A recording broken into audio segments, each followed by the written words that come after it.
السلام عليكم ورحمة الله وبركاته. رجعت لكم بالحلقة الرابعة من كتاب أكستاسي. لا تنسون تحطون لايك واشتراك بالقناة وتفعيل زر الجرس، وخلونا نبدأ الحلقة.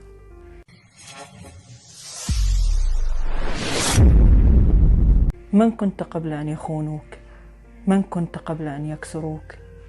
من كنت قبل أن يؤذوك؟ هل سبق وأن فكرت بالشخص الذي كنت عليه قبل هذه الأحداث التي غيرتك؟ شخصك القديم الذي اعتاد على الوثوق بالجميع، الذي لم ينكسر قلبه قط، الشخص الذي لم يصب بأذى من قبل. نحن نفقد من أنفسنا شيئا فشيئا بعد مرورنا ببعض الأحداث المأساوية. ننسى كم كانت أنفسنا مبتهجة وسعيدة ومليئة بالحياة من قبل. أريدك أن تتذكر من كنت. لا تدع هذه الأحداث تجعلك تنسى ذلك. لا تشيد جدارا أمام نفسك. لا تدع بعض الأحداث تغير طريقة تفكيرك بالناس. لا تدعها تغير ابتسامتك الجميلة.